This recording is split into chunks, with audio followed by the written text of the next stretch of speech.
그러면 아침에 제가 정말 먹지 말라고 말씀드리는 3가지 음식을 말씀을 드릴게요. 아침에 일어나자마자 공복에 먹는 커피는요, 독이에요. 두 번째, 닥터리가 아침 공복에 먹지 말라고 말씀드린 것은 안녕하세요.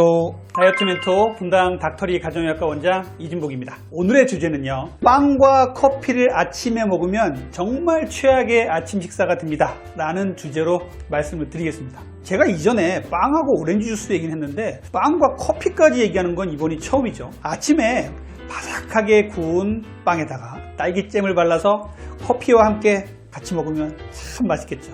그런데 이렇게 먹는 아침 식사가요, 정말 최악이라는 말씀을 제가 드리고 싶어요. 저는 아침 식사를 정말 강조하는 의사예요. 아침 공복 상태에서 어떤 음식을 섭취하냐에 따라서 건강에 큰 차이가 납니다. 저는 크게 2가지 호르몬을 좀 말씀을 드려요. 먼저 교감신경과 코티졸에 대해서 좀 말씀을 드릴게요. 교감신경과 코티졸은요, 우리 몸을 깨워주는 역할을 합니다. 밤에 푹 자고 아침에 깨어나려고 하는데요, 우리 몸이 푹 처져 있고 교감신경도 활성화가 안 돼 있고 이렇게 되면요, 깨어나질 못하겠죠. 그래서 코티졸과 교감신경은요, 우리 몸을 깨워주는 역할을 하는데 부수적으로 따라오는 효과들이 좀 있어요. 코티졸이라는 호르몬은요, 혈중 농도가 아침에 최고조에 이르게 됩니다. 이렇게 되면요, 우리가 아침에 심박동수도 빨라지고 혈압도 약간 올라가고 우리 몸의 혈당 수준도 약간 높아져요. 그러면서 우리 몸이 깨어나는 거란 말이죠. 이렇게 우리 아침 호르몬은요, 우리 몸을 각성시키고 대사를 끌어올리려고 에너지를 총 동원하는 이런 역할을 합니다.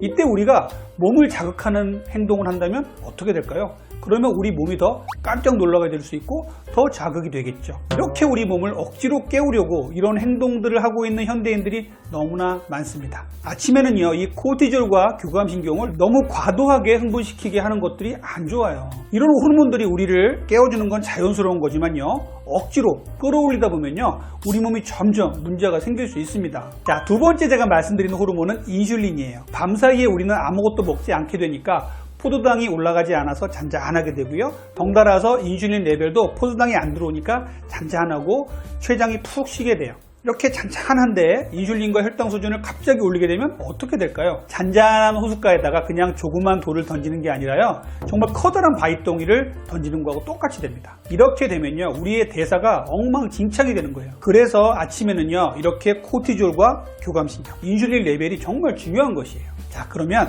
아침에 우리는 어떻게 먹는 게 좋을까요? 우리의 몸의 대사를 자연스럽게 깨워주는 음식이 좋겠죠. 또 하나는 인슐린 레벨과 포도당을 올리지 않는 아침 식사가 중요하겠죠. 그러다 보니까 아침 식사를 잘 하고 나가면요, 점심 저녁까지도 혈당 수준이 안정적이고 인슐린 레벨도 안정적이고 마음도 편하게 됩니다. 우리가 아침에 스트레스 호르몬을 쫙쫙 올리고 교감신경을 쫙쫙 올리면 어떻게 될까요? 그러면 우리는 이 대사가 깜짝 놀라면서 하루를 시작하게 되는 거예요. 회사를 출근하다가요, 조그만 일에도 화가 나고요, 운전을 하다가도 화를 내거나 빵빵하는 경우도 있죠. 이런 부분들이 이렇게 아침을 먹는 습관하고도 연관이 있다는 말씀을 드리는 거예요. 그래서 아침에는 이렇게 혈당을 올리지 않는 음식, 교감신경을 자극하지 않는 음식을 먹는 게 중요합니다. 그러면 아침에 제가 정말 먹지 말라고 말씀드리는 3가지 음식을 말씀을 드릴게요.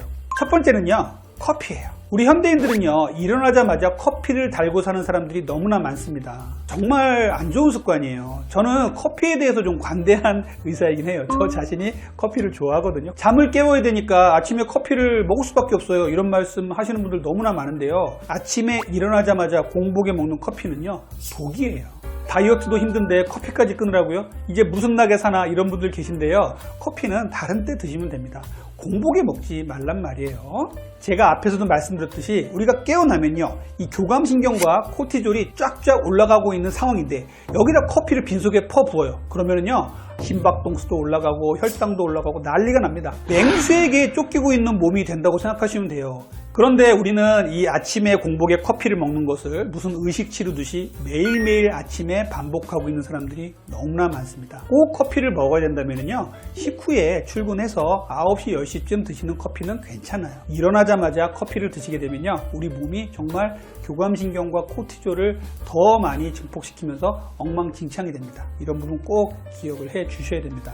2번째, 닥터리가 아침 공복에 먹지 말라고 말씀드린 것은 찬물이에요. 현대인들은 밤사이에는 만성 탈수에 시달립니다. 그리고 밤사이에는요, 자기도 모르게 조금씩 탈수가 진행이 돼요. 호흡으로 수분이 빠져나가고 땀으로도 수분이 빠져나가죠. 그래서 아침에 일어나면 물을 먹는 건 좋아요. 그런데 아침에 비몽사몽한 상태에서 내 몸을 깨운다고 찬물을 벌컥벌컥, 그리고 요즘같이 더울 때는 얼음물까지 드신다는 분들이 계신데 절대 안 돼요. 이렇게 되면요, 우리 몸의 교감신경을요, 커피만큼이나 빠르게 항진시키는 결과를 낳게 됩니다. 아침에 일어나자마자 얼음물 먹고 커피 먹고 이렇게 되면 엉망이 되겠죠. 그래서 이렇게 찬물 말고요, 아침에 일어나시면은요, 정수물 정도의 온도가 되는 미지근한 물을요 500cc 정도 마시면 상당히 좋습니다. 탈수도 개선이 되고 대사도 올려주고요, 또 변비 예방에도 도움이 된다고 돼 있어요. 세 번째 제가 말씀드리는 것은요, 이슐린하고 연관된 거예요. 정제 탄수화물을 먹지 말라는 것입니다. 쭉 공복이 이루어지다가 아침에 정제된 탄수화물을 먹게 되면요, 혈당 수준이 어마어마하게 올라가죠. 점심 저녁에 혈당 수준을 올리는 것과 달리요, 공복이 오래 지속되면 될수록 그 첫 끼에 먹는 식사의 혈당 수준이 정말 중요합니다. 여기다가 우리가 시리얼에다가 우유를 타서 먹는다든지 바삭하게 구운 빵에다가 오렌지 주스를 같이 먹는다든지 한다면 혈당 스파이크가 어마어마하게 올라가겠죠. 그러면은 출근하자마자 배가 고파요. 짜증이 나요. 그러면 누구한테 또 화를 내고 일은 또 엉망이 되고 뭔가 주워 먹으면 또 탄수화물을 먹게 되겠죠. 이렇게 되니까 계속 혈당 스파이크의 악순환이 생기는 것입니다. 아침에는요, 혈당을 올리지 않는 식사가 중요한 것이고요, 교감신경, 코티졸을 항진시키지 않는 음식을 먹는 게 중요한 거예요. 이렇게 제가 말씀드린 세 가지 음식은 아침에는 꼭 피해 주세요. 아침 공복에 커피 먹는 거 정말 안 좋고요. 꼭 드시려면 식후에 드시고 또 출근해서 드시는 게 훨씬 나아요. 두 번째는 아침에 일어나자마자 찬물 드시는 거, 얼음물 드시는 거 정말 안 좋습니다. 미지근한 물, 정수물 정도를 드세요. 세 번째는요, 정제된 탄수화물을 아침 식사로 먹는 것들 정말 안 좋습니다. 이렇게 세 가지만 피하셔도요, 여러분들이 혈당을 잘 관리하고 또 다이어트 잘 되는 몸이 될 거라고 확신합니다. 지금까지 여러분들의 건강한 다이어트를 항상 응원하는 다이어트 멘토 닥터리였습니다. 감사합니다.